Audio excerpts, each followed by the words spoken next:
So hello everyone, I hope that you can hear me, and welcome to today's webinar on EU inbound investment and substance for corporate headquarters, Post-BEPS, brought to you by Taxand Cyprus, Ireland, Luxembourg, Malta, and the Netherlands.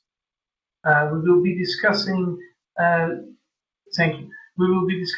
issues that have become increasingly relevant in today's world, with a lot of M&E activity after the global pandemic, and we'll have opportunity to discuss several European perspectives. Before we begin, I have a few housekeeping notes to go through. We'd love to hear from you, so please do submit any questions you may have in the Q&A box on your screens, and we will address your questions at the end of the presentation. The presentation used today's webinar will be emailed to attendees after the webinar. Speaker profiles and info can be found on the last slide of the presentation, but if you have any specific queries, please email taxand@taxand.com and you will be directed to the appropriate contact. So we can move on to the case study, which I will briefly describe, and then we'll go through the various countries' presentations. Thank you. So our case study has a top holdco that's a non-European company, resident in Asia, US, Africa, and owns directly or indirectly various subsidiaries in different countries, the group. The subsidiaries carry on business activities of the group in local markets, and the group owns the shares of 5 such subsidiaries located in the EU. Next slide, please. So here you can see the structure. The starting point is to have a top entity holdco that is not in the EU and 5 European subsidiaries. So the top holdco owns directly or indirectly a number of subsidiaries in different countries. Most subsidiaries carry on the business activities of the group in local markets. In EU, it owns the shares of 5 such companies, each located in EU states. Next slide, please. The group is considering establishing an EU regional company for the purpose of providing group services to these companies, including management services such as accounting, legal advice and human resources, financing and treasury services such as managing currency risks and arranging hedging transactions, and some other non-financing related services. Next slide, please. For establishing the EU regional company, the group is considering the following. These are basically business considerations. So skilled labor force availability, reliable legal system, business-friendly environment, political stability, sophisticated banking industry and payment services, what goes with financial services, and comprehensive double taxation treaty network. Next slide. And in addition to these business considerations, for establishing a EU regional company, the group is also considering the following tax-related issues. Things like the principal purpose test, PPT, and EU General Anti-Avoidance Rule, the EU GAR, beneficial ownership, country-by-country reporting, CPR, and Pillar 2 implications. It's about an effective minimum tax, currently discussed to be 15%, corporate and transfer pricing substance, EU list of non-cooperative jurisdictions, the non-deductibility of costs, CFC rules and withholding taxes, AntiTax 3, which will fight the abuse of shell companies, and comprehensive double tax treaty network availability. Right, so this is our case study, and the first country presentation will be given by Christos Theophilou from Cyprus about PPT and EU GAR. Over to you, Christos. Many thanks, Gaspar, for the introduction, and let me welcome our delegates as well. Next slide, please. So let me begin with the deconstruction of the principal purpose test. Effectively, the principal purpose test that is included in our tax treaties via the MLI or bilaterally when treaties are concluded, tax treaties post-2017 effectively, is that it applies notwithstanding any other provisions of the treaty. So this is very important because effectively in practice, the tax authorities apply the tax treaty GAR in spite of the fact that there are any other specific anti-avoidance provisions. So the tax treaties will effectively use it as a safety net.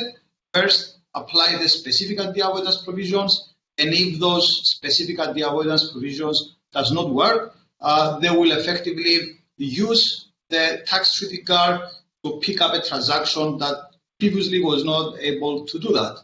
And effectively it will be working as a safety net. Now, apart from the purpose, let's see the operative rules of the principal purpose test. Effectively, is two ways that it works. To begin with, the tax authorities, they need to trigger the principal purpose test.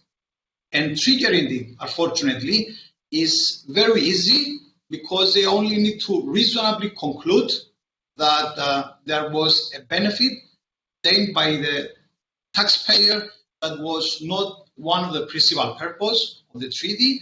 And the reasonableness of this conclusion of the tax inspector effectively doesn't need any factual evidence, but they just only need to reasonably conclude in their mind, which is effectively an easy way to conclude that if they need to do so. And what they need to reasonably conclude, which is the second problem, it has to be one of the principal purposes. And let me highlight this, it will not be the main principal purpose. So if it is one, effectively is that if a taxpayer obtained a tax treaty benefit and that treaty benefit was one of the principal purposes, and there are other purposes as well at the same time, and this is the one, so you have two or three principal purpose of accessing the treaty, and the one was tax, then they still have the right to disregard the transaction. Of course, moving to the second part of the rule, if the principal purpose is triggered by the tax authorities, as we said, with a very low threshold, the taxpayer needs to prove with factual evidence that obtaining that treaty benefit was in accordance to the object and purpose of the treaty. So it is kind of unfair in practice that the tax authorities need to just reasonably conclude, and the taxpayer needs to provide factual and objective evidence that obtaining that treaty benefit was the object and purpose of the treaty. So the million-dollar question is that how we protect our clients and our client structure on that. Next slide, please. So effectively, what we're advising is that there are two main escape clauses.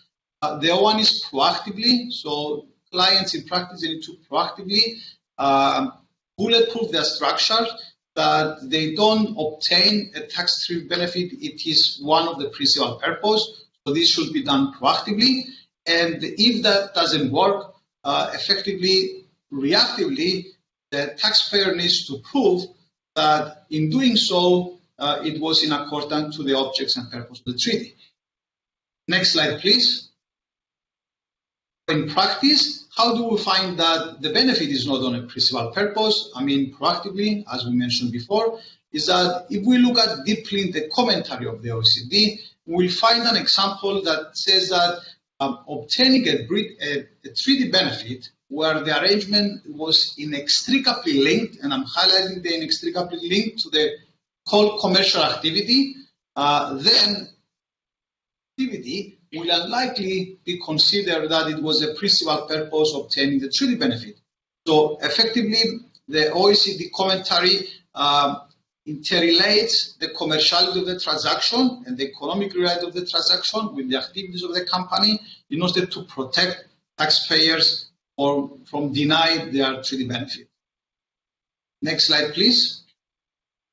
And if that doesn't work, so reactively, the taxpayer needs to prove that in doing so, it was in accordance to the object and purpose of the treaty. Effectively, we can find this in the preamble of the OECD model, which now all our treaties they have preamble, thanks to the MLI. And it's obviously that providing no taxation is against what the purpose of the treaty is, or if you provide reduced taxation via treaty shopping, again, this is not in accordance to the object and purpose of the treaty. So this is very important. And what is in accordance to the object and purpose of the treaty? It will be effectively the desire to further develop the economic relationships the two countries and to cooperate for tax matters. Of course, we see that the OECD and the EU, they are inclined to use tax evasion and avoidance interchangeably, where this was not happening in the past. However, now it is included in the preamble, and we need to follow that. Next slide, please. Now, comparing the tax treaty GAR, the principal purpose test, with the EU anti-abuse provision, which is the EU GAR, we are going to see that effectively the wording is quite similar. So again, you need to have the main purpose or one of the main purpose. Obtaining a tax-free benefit defeats the object and purpose of the tax law. However, the EU explicitly states in the EU GAR that the taxpayer will be protected if such activities are genuine, considering, of course, all the relevant facts, and activities are genuine if they are not genuine. If they lack valid commercial reasons and reflect economic reality. So I will say that the EU GAR is kind of narrower, with the same spirit of the tax treaty GAR, and explicitly highlighting the valid commercial reasons with the economic reality. Thank you so much, and let me move on to our next country speaker, which is Sonya from Ireland. Sonya, the stage is yours. Thank you very much, Christos. So I'm going to touch in the time that I have today on the concept of beneficial ownership, and in particular the Danish cases. So if we can move on, perfect, to the pre-2019. So first of all, I'm going to go back in time to pre-2019, and this was a time when the PPT did not apply, and a lot of the other areas that the speakers are going to touch on today were not there either. So we were in a different time and structures looked different. I suppose at that stage there was a low threshold for holding companies to satisfy the beneficial ownership and substance requirements in the EU, and it was often the case that holding companies didn't have a huge amount of substance. There were no general EU anti-abuse provisions applying to direct tax matters, and many countries didn't have domestic GAR provisions either. But the world was changing, and so what was happening? Well, tax, I suppose, became centre stage and on the front of all the newspapers. The OECD BEPS initiative started, and also countries were looking more closely at GAR provisions. So if we can move on to the next slide, please. So in terms of the Danish cases, well, why are we talking about these cases today? Well, these were groundbreaking EU decisions that were given in February 2019. And the European Court of Justice decisions went against virtually all of the Advocate General's findings in relation to it. So they came somewhat as a surprise. These cases have increased the focus on beneficial ownership and substance, and a lot of tax authorities have become increasingly focused in this area since these cases. So just to take a step back and look at what these cases were about. So they related to 6 cases, 2 related to dividends and 4 related to interest, where there were subsidiaries in Denmark who were paying dividends and interest to a European Union holding company. They were relying on the interest and royalties and parent subsidiary directive in terms of no withholdings. And those holding companies were in turn making some or all of the payments to a topco in a third country, so outside the European Union, or private equity funds where it wasn't possible to say where the ownership lay. The Danish tax authorities took issue with this. And they took the view that the benefits of the directive should not apply, and that the holding company was not the beneficial owner. Given that we were looking at European Union directives here, the Danish courts referred a series of questions to the European Union to consider in the context of the directives. And we can break it down into 3 key areas. The first one was the meaning of beneficial ownership. Second was looking at the EU concept of anti-abuse provisions. And the third area that they dealt with was really giving indicators and the meaning of abuse of rights. So if we can move on then to the next slide, looking at the decisions. So the findings of the court, well, in relation to the beneficial ownership area, they held that the beneficial owner was the entity that was economically benefits and has the freedom to use and enjoy the payment. And in that context, that it was necessary to look at the OECD commentary and that was relevant in looking at that concept. They also took a substance overview approach, or form, I should say, substance over form approach, in looking at the economic reality of the situation. And in that context, items such as the balance sheet of the company, the activity of the company, whether it had employees, office, etc., would all be taken into account in looking at that question. There was also a wide scope of interpretation for the national courts. So moving on to the next slide. So in relation to the abuse of rights principle, this was an interesting principle, a decision in relation to this, because they held that the general EU anti-abuse of rights principle extended to direct tax matters. And that was quite novel and new in the sense that the EU anti-abuse rights principle had developed over case law over a number of years, but had predominantly been applied where there was a harmonisation of tax laws, for example, in relation to VAT. But this had not occurred previously on direct tax matters. And obviously, given tax sovereignty, etc., this was a groundbreaking decision with regard to that. They also held that the tax benefit under the directives must be denied if an arrangement constitutes an abuse of rights. And I suppose I should mention that in the context of the Danish cases and the Danish law at the time, in implementing the directives, they didn't have a GAR implemented. And this was basically overlaying an EU law concept to say that if there was an abuse of rights, that the benefits of the directives would not be available in avoiding withholding tax. And in that context, then it's necessary to look at the abuse of rights principle independent of the beneficial ownership principle.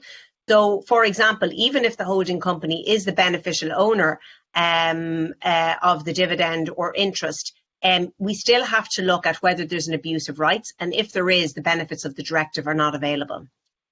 In addition, there's no obligation on the member state to identify the beneficial owner of the payments if the abuse is identified.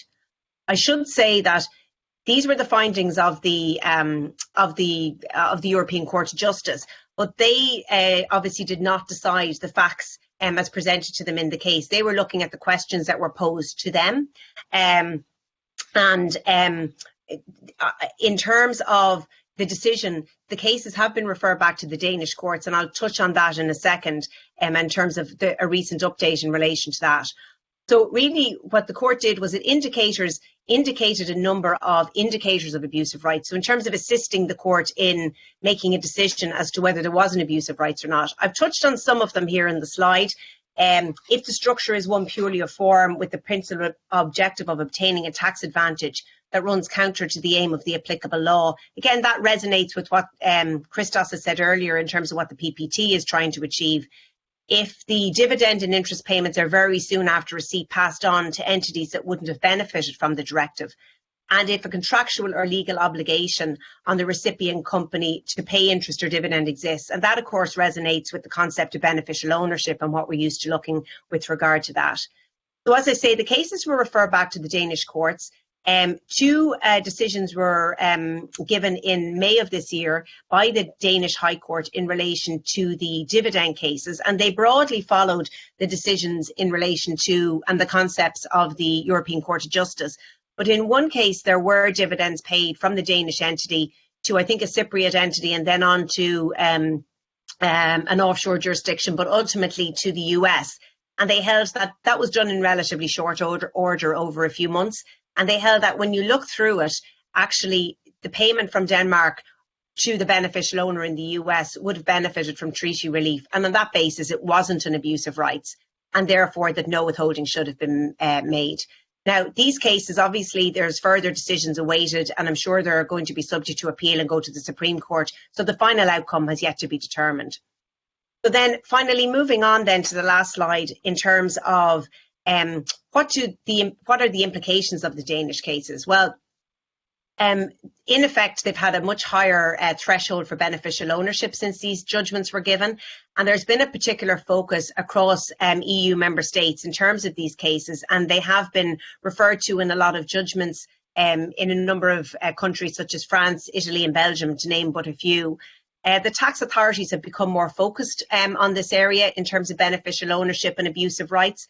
And it has certainly presented a risk issue for groups in looking at this area where they are relying on the parent subsidiary directive or looking or the interest and royalties directive. As I say, in looking at source countries' focus and sensitivities, I think when companies are now looking at their substance at a holding company level, they also need to be very focused on the source country level as well and how that all ties in together. And I think there's also been an increased focus for a number of different reasons, not just the Danish cases, on activities in a single regional jurisdiction, whether it's for legal or regulatory or more broadly in relation to BEPS, etc. So I'm going to hand it over now to Romain and Steve, who are going to bring us right up to date with the very interesting topic of ATAD 3. Thank you very much. Thank you, Sonya. So for the Luxembourg part, Romain and I will now introduce you to a very hot topic, as Sonya just said, which is the preliminary project of a new anti-tax avoidance directive, also known as ATAD 3. As we have seen with the two previous presentations on the principal purpose test and the beneficial ownership concept, substance has always been an important subject in international taxation, and especially when entities perform cross-border investment and business activities. The awareness on this subject has significantly increased during the OECD BEPS project, which focused on substance, transparency, and coherence. As we all know now, the BEPS project had a major impact on the international tax landscape. The EU adopted two anti-tax avoidance directives, meaning the ATAD 1 and ATAD 2, requiring member states to implement several anti-abuse provisions. On May the 18th, the European Commission launched a new initiative to fight the use of shell entities and arrangements for tax purposes.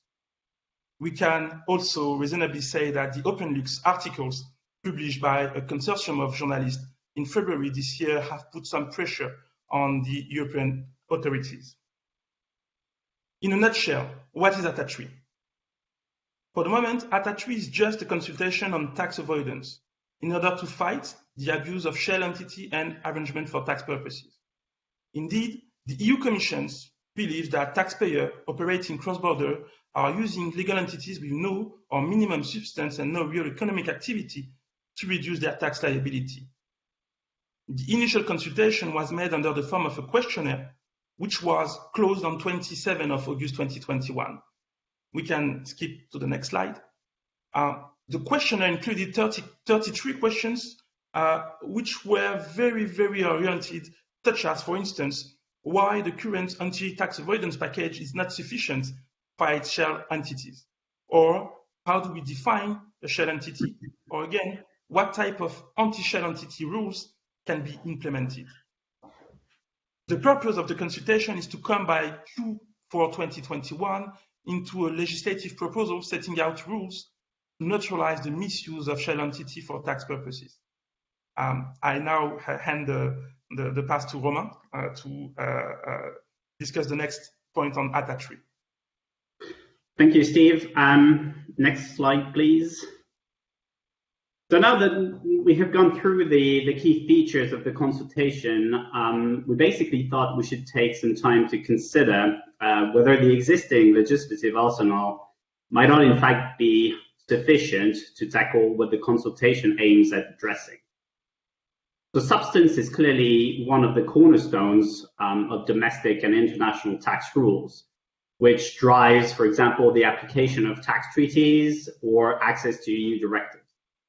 So, as Steve was mentioning, the objective of ATAD 3 is to tackle the use of shell entities that have no or a minimum substance and that have no economic activity.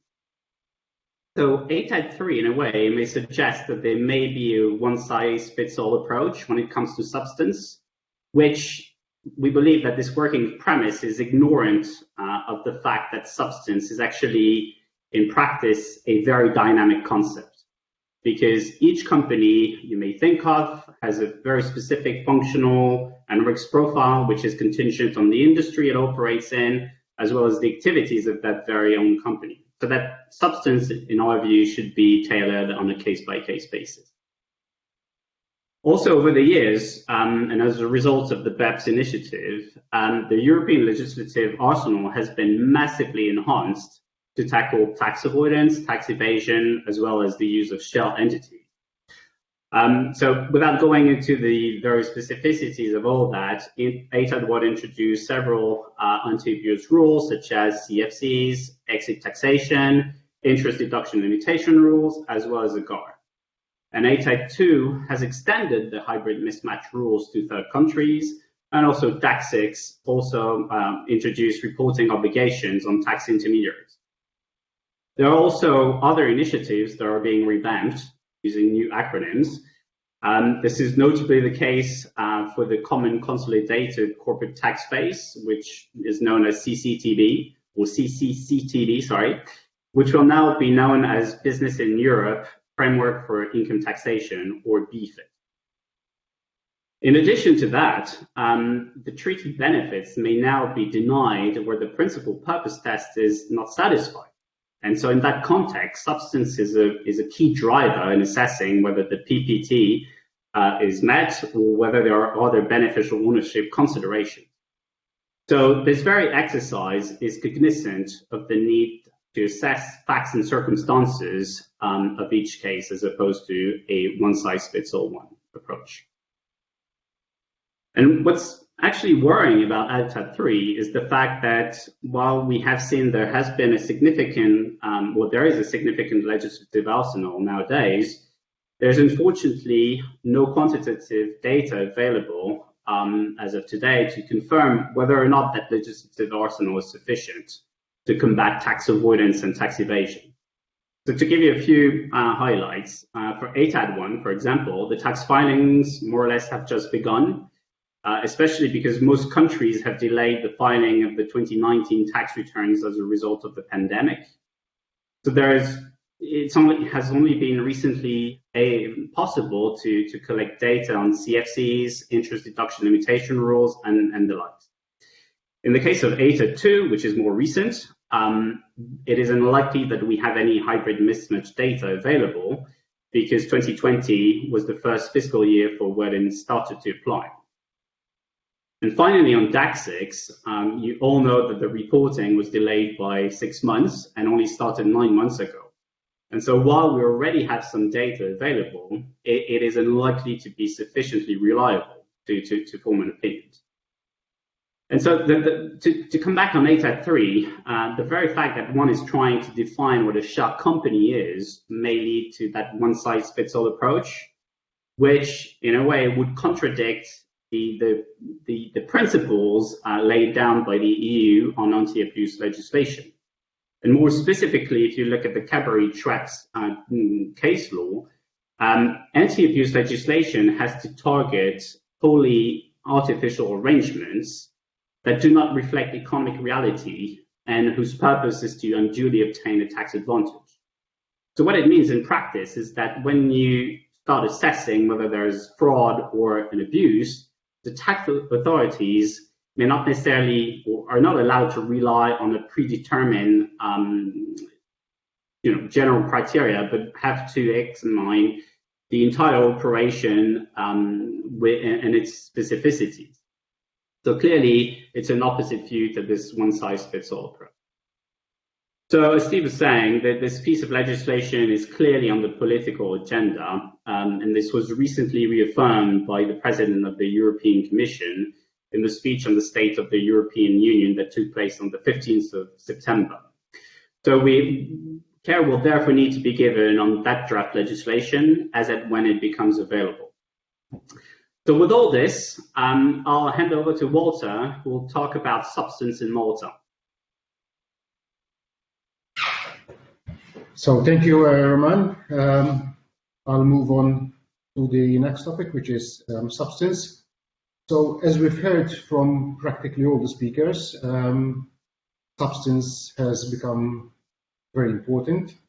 Notwithstanding the importance of substance, we still don't have a definition or a comprehensive definition of substance. In fact, if one had to look even at the OECD glossary of terms, there is no definition of substance. Notwithstanding this, this is something which has evolved over the last 2 years, and this is something which I will demonstrate in the slides. Perhaps it's fair to say that initially substance was very much tied with the concept of effective management and control, mind and management. However, this is no longer the case. In fact, even if we go back in time, one of the first cases related to substance, which is an Austrian Supreme Administrative Court decision, at the time it had already made reference to other criteria apart from the effective management and control. In fact, this was a case whereby essentially it related to refund of withholding tax, which was paid to a Luxembourg VAT registered company. The Luxembourg company had, apart from the effective management, had employees. So it had a director, an accountant, an office manager. It had premises, also in Luxembourg, and it was also VAT registered. Which indicates that it had some form of economic activity as well. Notwithstanding all these criteria, the Austrian tax authorities wanted to argue that Luxembourg did not have a substance. However, the court decided that the company had substance. So here we can already see that we have focus on other elements.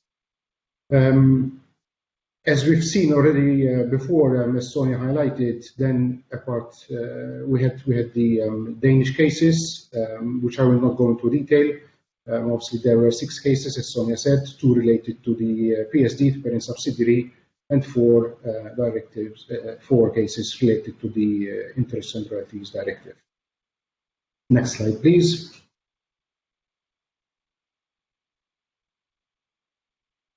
So, as Sonya mentioned, perhaps the most important aspect of the Danish cases is the beneficial ownership. What I would like to mention here is there could be some problems also with the definition of beneficial ownership.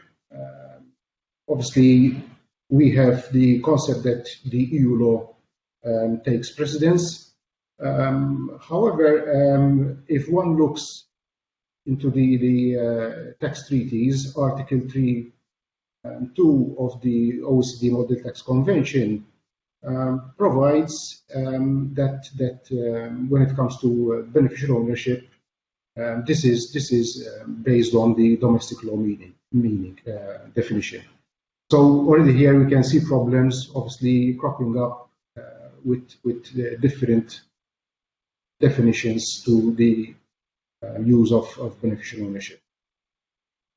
Then again, as Sonya mentioned, another important aspect is the anti-abuse, which is enshrined in EU law. And with this focus on anti-abuse, we've already started seeing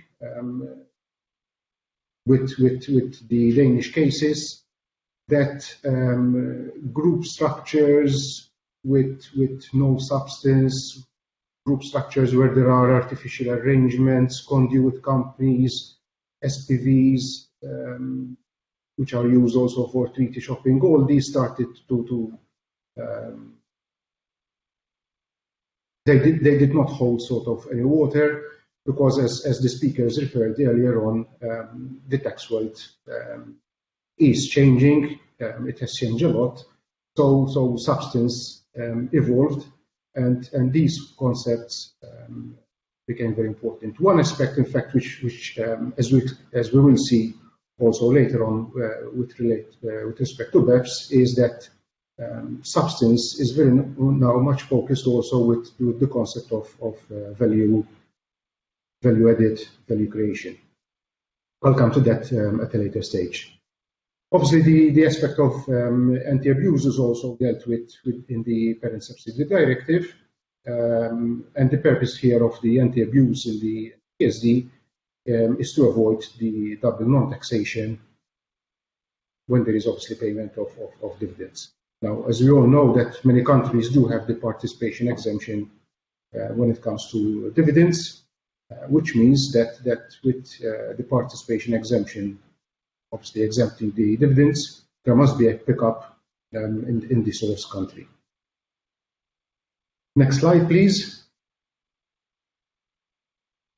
I would say the most important aspect with respect to substance, without obviously downplaying the importance of the Danish cases, is BEPS. We all know what BEPS did. Perhaps most of us thought that it was too ambitious, but BEPS changed also a lot of aspects with respect to substance. In fact, we can see that 5 action points are in a way related to substance. In fact, this is also mentioned in the OECD material. We have action point number 6, which is relates to the prevention of treaty abuse. We have action point number 7, which is the prevention of the artificial avoidance of permanent establishment status. And we also have actions 8, 9, and 10, which are related to transfer pricing together with value creation.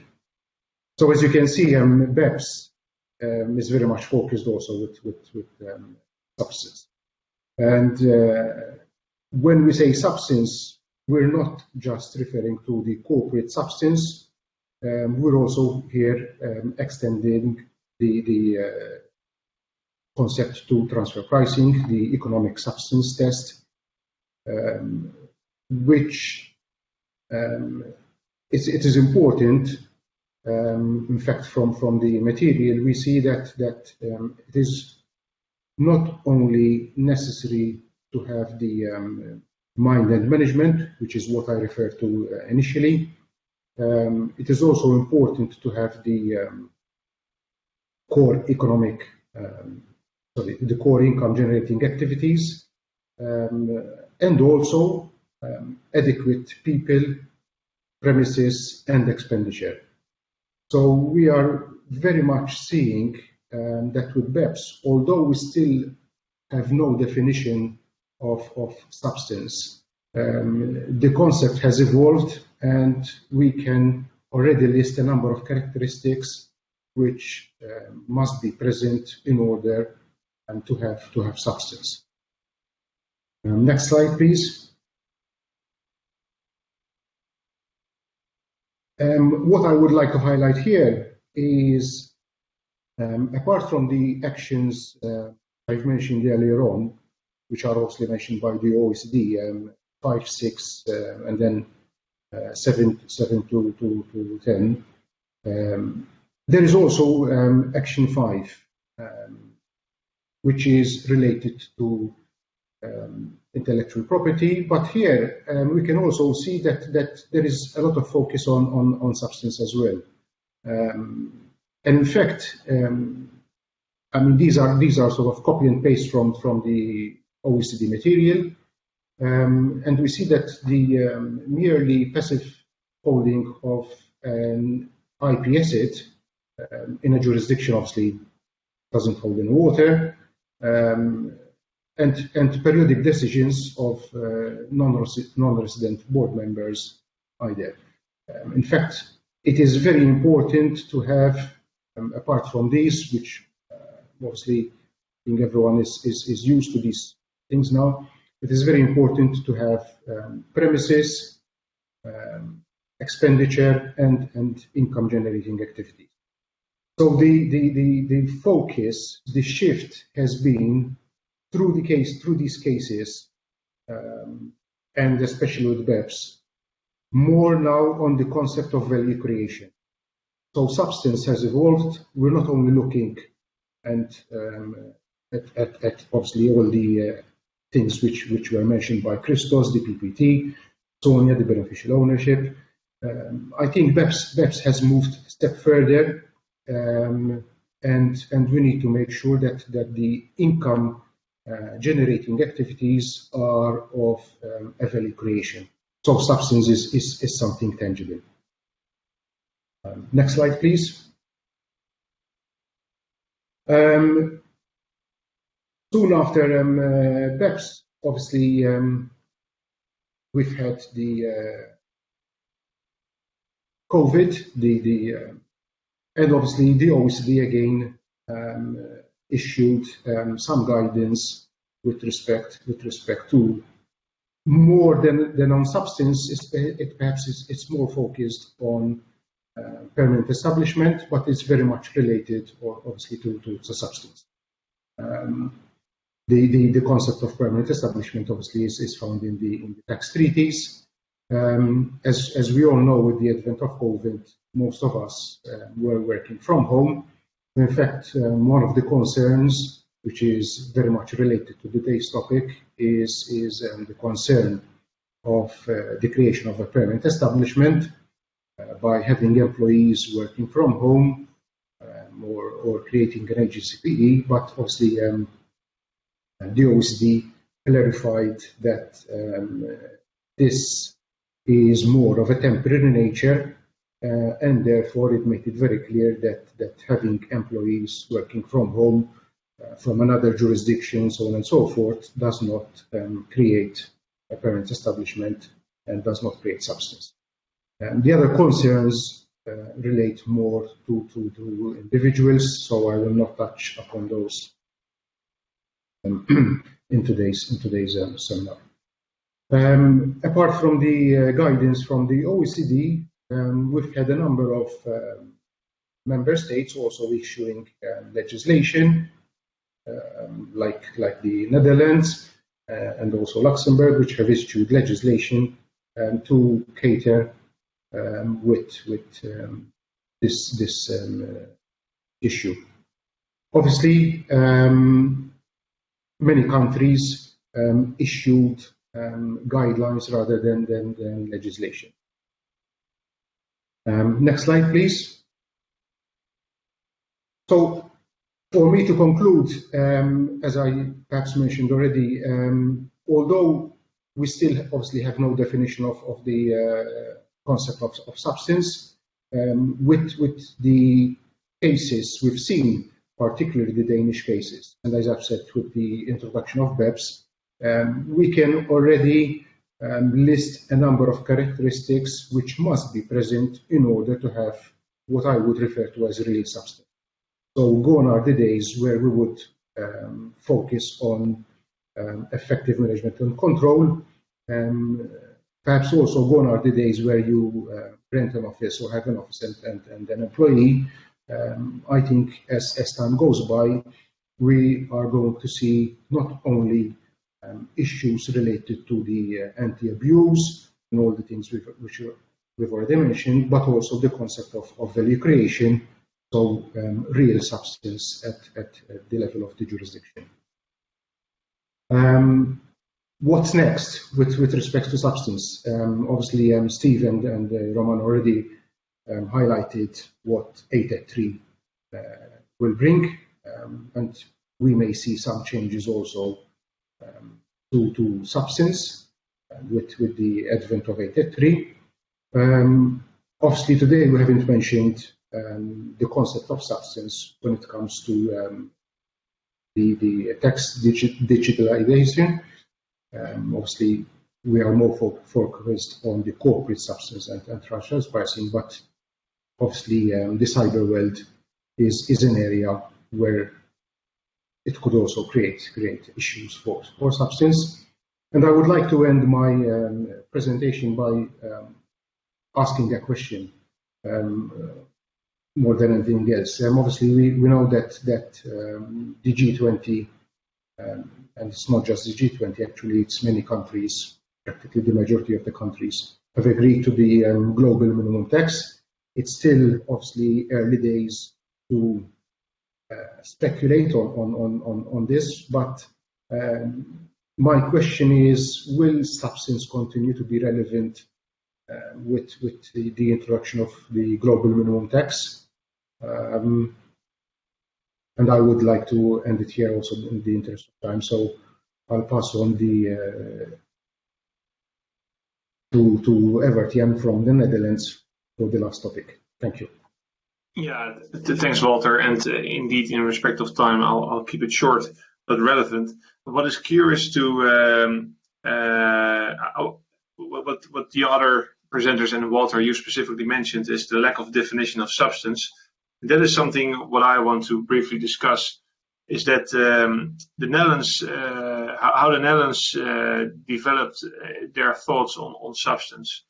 I think if you look back over the last 10 years, you've seen in the Netherlands a clear stance of a clear trend, whereby the Dutch government, fueled by the LuxLeaks, the Panama leaks, but also discussions with the European Commission and the BEPS project, that the Dutch government took a clear stance against the use or facilitation of letterbox companies in M&E structures. With letterbox companies being a notorious presence in the Netherlands, as Netherlands, as you may know, has had one of the most double tax treaties ever since early in the last century. So what you've seen over the last years is a development around the question, okay, what constitutes sufficient substance? Where is the delineator between a letterbox on the left hand and a substance-rich on the right hand? And if you then look at how the discussion developed, is that eventually the discussion found its way into legislation on two main levels. First of all, the last years have seen enhanced substance requirements for regional headquarters. So Dutch entities resident in the Netherlands which would like to benefit from the Dutch tax system, the access to double tax treaties, the participation exemption, and moreover, or explicitly also, the access to the Dutch tax ruling team to secure the tax treatment of structures by means of upfront certainty. What you've seen over the last years is that specifically for financing companies, additional substance requirements have been introduced at the penalty of exchange of information to the relevant source countries. Very recently, it was announced to enhance substance requirements Dutch holding companies in M&E structures. Again, also at the penalty of exchange of information. It was even considered to have the non-application of participation exemption as a penalty, but that was taken off the table with the exchange of information being left. Most recently, 2 days ago, we had our budget day with tax plans for next year. In the communication, it was announced that these rules will be suspended pending the outcome of the 883 directive, where my colleagues already touched upon earlier in this conversation. And thirdly, 2019 saw an enhanced access threshold to enter into discussions with the Dutch tax ruling team, basically limiting the access to taxpayers which have sufficient economic nexus, sufficient substance in the Netherlands, real people on a payroll with office space. That's the first level. The other level is as to inbound investments. The Netherlands typically known for flow through of dividends and interest. Well, the Dutch government took a stance against the use of exemptions for dividend withholding tax and exemptions for interest withholding tax by introducing specific substance requirements at the level of the direct recipient in the case of interest, or the direct shareholder in the case of dividends. Next slide, please. And also to Gaspar, this is my last slide, so we'll make it in time. If you then look at the details of the substance criteria, that's, I think, an interesting one I wanted to share with you, that where you see most countries struggling with the concept, of substance, what constitutes substance. It's fair to say that the Netherlands took some leadership by at least putting something on paper on what could constitute sufficient substance. I say could because it's definitely no safe harbor, but the Dutch government did put certain criteria in the tax legislation as to what constitutes sufficient substance. Not so much as a safe harbor, but certainly as a threshold above which there is a shift of the burden of proof. So if these substance criteria are met, then the burden of proof of having that it is not sufficient lies with the Dutch tax administration.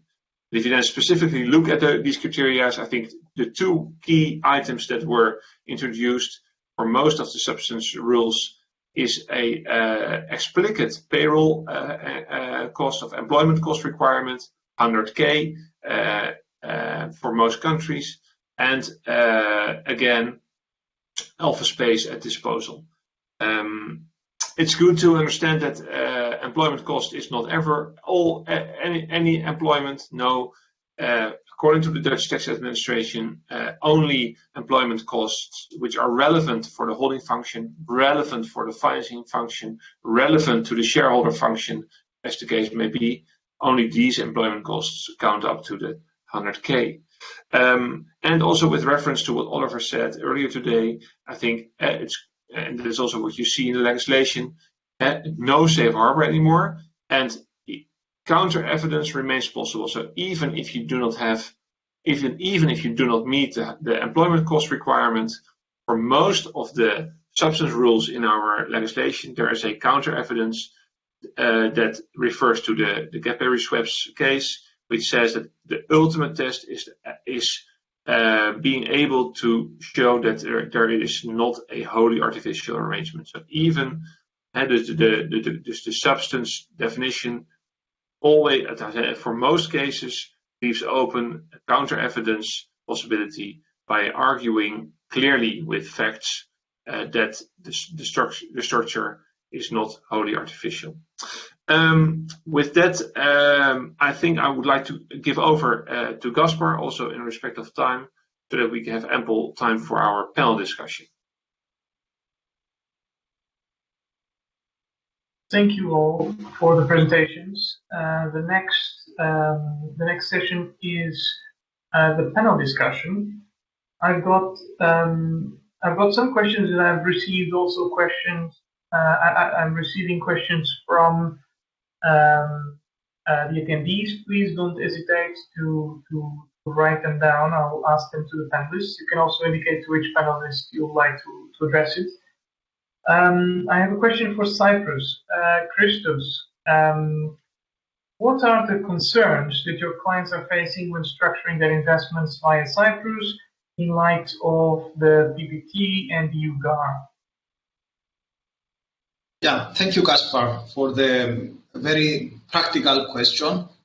So the issue that we have with the principal purpose test and the UGAR is that we all know that our clients, they need tax certainty in their structure, know exactly what tax they are going to pay, and they don't want surprises. And the problem that we have with the tax treaty GAR and the UGAR is that unlike specific anti-avoidance provision or target anti-avoidance provisions, which are objective tests, the tax treaty GAR and the UGAR, there are subjective tests. Subjectivity creates effectively uncertainty, and this is problematic for taxpayers that they want to establish their headquarters in a country that maybe the tax authorities reasonably conclude that they want to deny their treaty benefit. And the issue is further compounded because both the EU GAR and the tax credit GAR are quite new. So we don't have a lot of case law to see how the courts around the world will be interpreting these terms. So I will say that our clients are very concerned on these issues, on how much substance. There's not just having a statutory substance or physical substance or economic substance. You need to have a purpose here. So effectively, to answer your question, Gaspar, what we do with our clients, we ensure that they have business purposes, economic reality, commerciality in their transactions, and how you design that. Maybe you want to have economies of scale to centralize activity, such as accounting or legal or human resources or IT or treasury activities. And apart from cutting down costs, we all know that centralized activities provide you further control your activities. So for business reasons as well, you can more efficiently control and supervise such activities where they are centralized.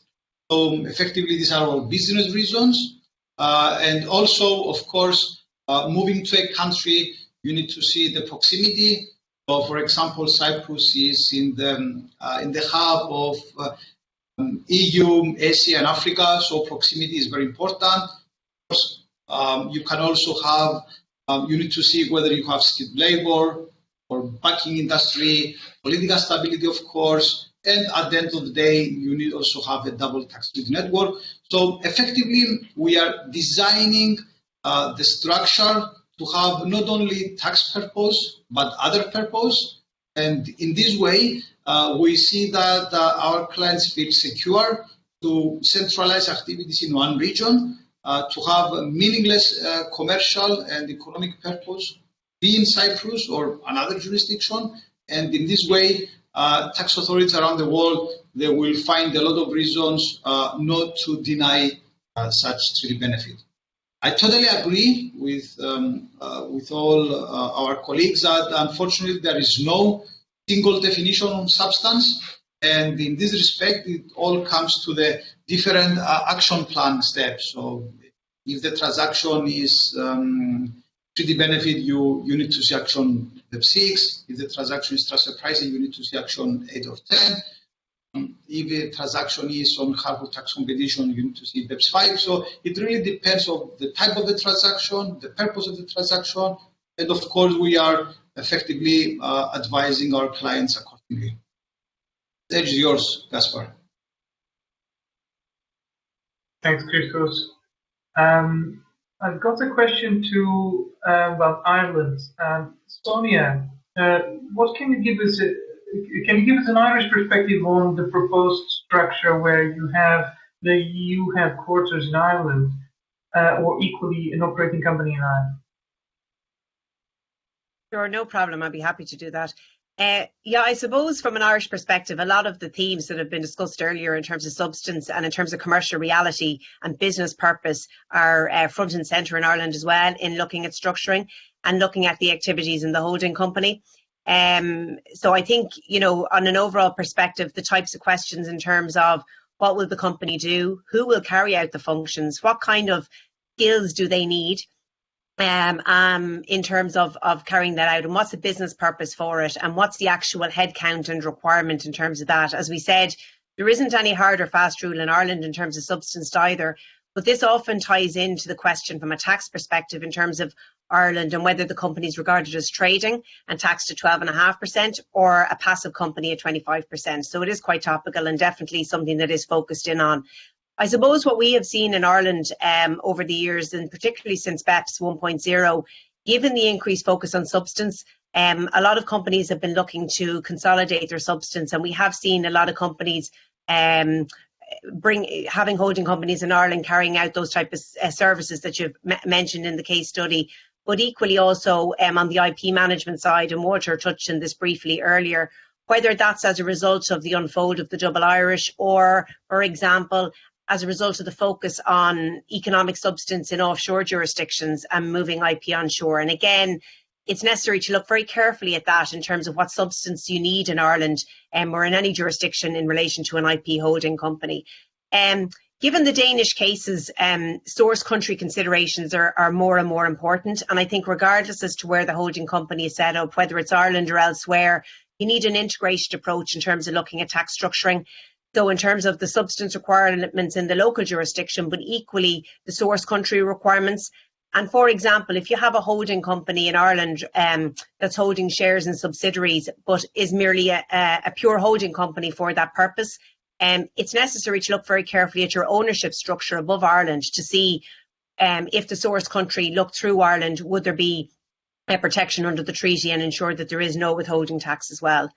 And finally then, just to give an Irish perspective in terms of the subsidiary, if we have an Irish subsidiary, I suppose, given what I've spoken about on the panel, have we seen any practical impact of the Danish cases? And what I would say there is that the short answer is probably no, because we have quite broad domestic exemptions in relation to withholding, etc., on various streams. So they haven't had a direct impact as much as they maybe have had in other continental European countries or with other tax authorities. And finally, just from an Irish perspective, in terms of topical matters, Ireland has, a strong holding company regime in terms of participation exemption on dividends, but one thing that we don't have is a full participation exemption on capital gains. We don't have a full participation exemption on dividends at the moment, but often there's no incremental tax because of the way our rules work. But this is an area that is going to be subject to review and focus and consultation in Ireland over the coming months. So we are watching that space. Thanks much, Sonya. I have a question for Romain in Luxembourg. What could be the main constraints of the implementation of AFAT 3? AFAT 3 comes alive as such. Yeah, that's a good question. And first of all, obviously that very much depends on how the legislation will be drafted, which we don't have any idea on for the time being. But presumably, some of the constraints could be the following. So first, there's the constraint that it might be complicated to define a minimum objective substance standard, because as we said, substance is a very dynamic concept, which is, as we also said, it might be influenced by the industry, by the activity that an entity is performing. So if there are adjustable variables to the definition of minimum substance, the risk that we may face is possibly a lack of readability of the measure. And second, we also highlighted that EU law specifically targets wholly artificial arrangements. And so AFAT 3, on the other hand, may raise the concern of creating a presumption of fraud or abuse that by definition would defeat the very basic freedoms of the EU. And maybe a third comment, conscious of time, is that there is a necessity to set readable rules that would not compete with each other. And so we have, as we said, witnessed over the years many pieces of legislation being produced. And what we can already see is that they create overlapping concepts. So maybe a quick example relates to DAC6 and treaty eligibility, because when DAC6 came up, there was a sort of tendency of some tax intermediaries to say that they would report everything, maybe to preserve their reputation, even for hallmarks that weren't that required the main benefit test to be met.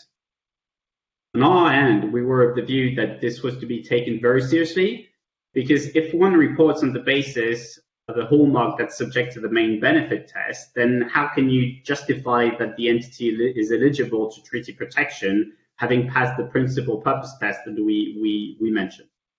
So at the end of the day, what I'm saying is that this legislation should be carefully thought through, and also and ultimately drafted so that we preserve a certain coherence with the remainder of the legislative arsenal.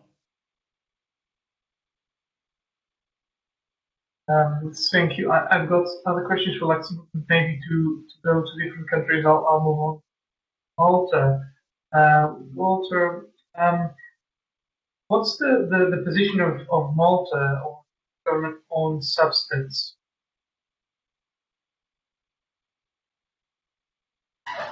So, Gaspar, I mean, as you may appreciate, when it comes to the tax authorities in Malta, it's a known fact that the tax authorities in Malta are not aggressive.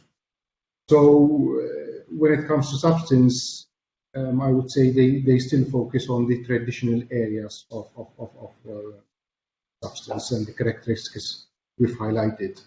So the effective management and control, premises and employees.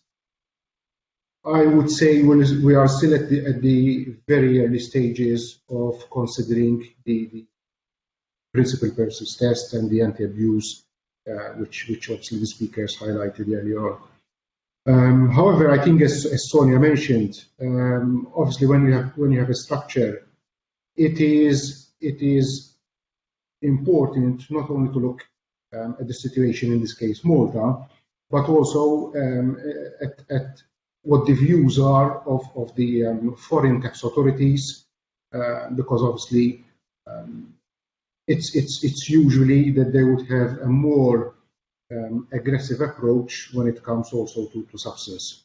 So although the Maltese tax authorities would focus on the traditional areas, I think it is of utmost importance, as we've seen, that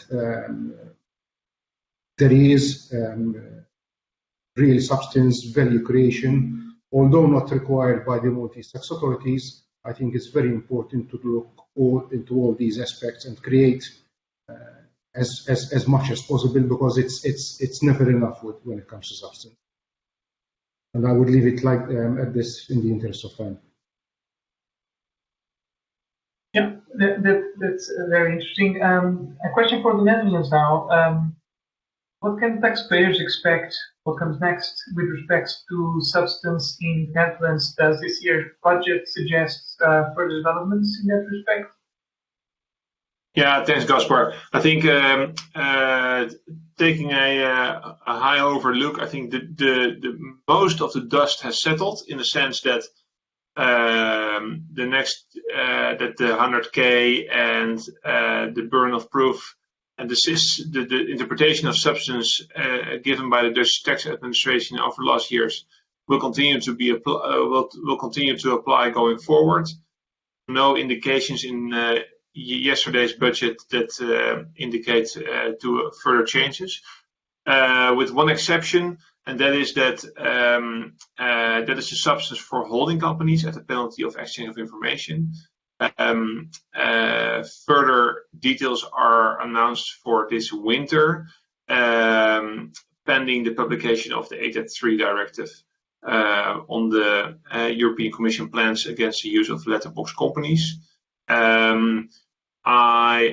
It is generally expected that the same 100K payroll costs will be a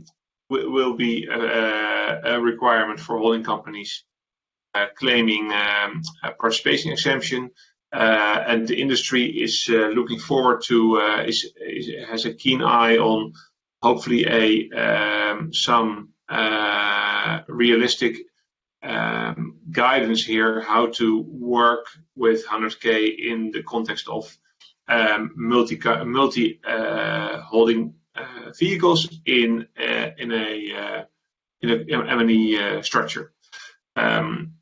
Yeah, that's what we will be looking out for this winter, and more news to come. Thanks much. We are approaching the end. Maybe I'll see how many questions I can still ask. I have a question for Luxembourg. Maybe Steve can answer. I think this might be a follow-up to the previous question. If AntiTax 3 rules were to be implemented into domestic legislation, what could be the measures envisaged by the EU to tackle the use of shell entities? So I think what could be the measures? Well, that's a good question. How we say it, for the moment, AntiTax 3 is just a questionnaire, so there is no directive proposal yet.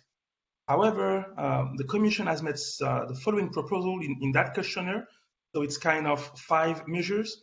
So the first one is a denial for the entity or the group to which the entity belongs of any tax advantage, such as a relief from double taxation, deductibility of cost, or a refusal of the application of tax treaty benefits. The second measure proposes an increase of audit risk. The third one is making data on the shell entity public, like a listing of the shell's entity. The fourth is the monetary sanctions on the entity, the directors, or the beneficiaries. And the last one is, of course, to leave the member states to decide on which measures do fit well. Excellent. Thanks much. We have a final question, and then we'll close. How do you see, and this is not addressed to a particular country, I think, how do you see Pillar 2, minimum tax and economic substance requirements offshore in a discussion of avoidance of double non-taxation?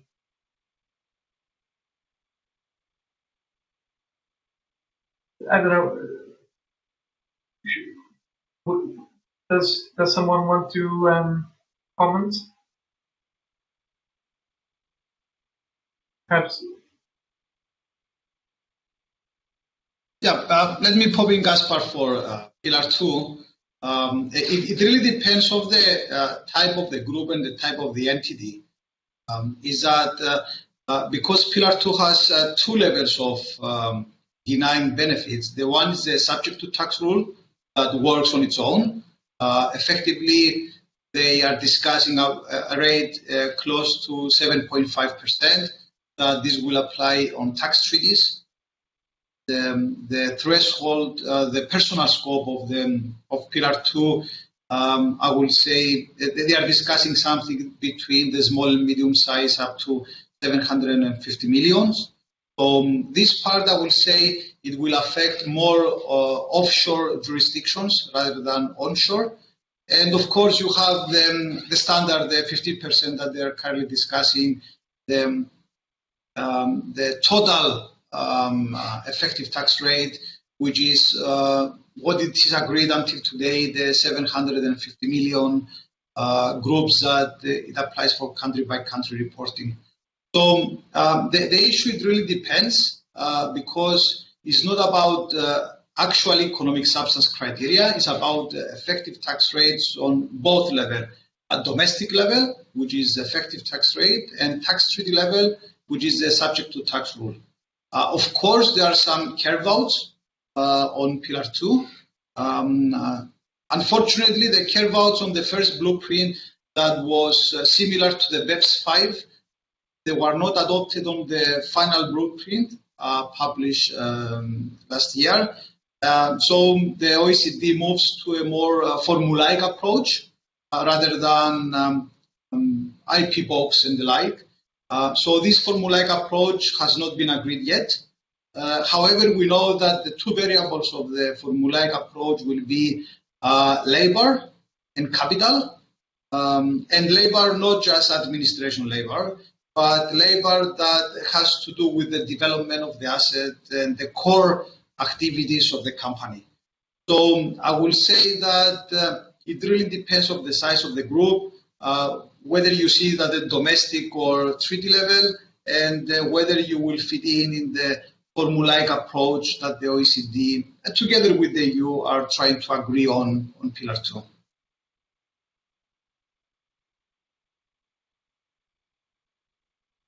Thanks very much, Christos. We are indeed coming to the end of the session. So apologies, we couldn't answer all the questions that have been sent, but it's very positive that we got so much interest. So again, thank you all for turning in today's session. We hope you found the webinar useful and insightful. Please keep an eye on your inbox for invitations to your Taxand webinars. As a reminder, speaker profiles and info can be found on the last slide of the presentation, but if you have any specific questions, please email taxand@taxand.com and you will be directed to the appropriate contact. Enjoy the rest of your day, whenever you are in the world, and see you soon.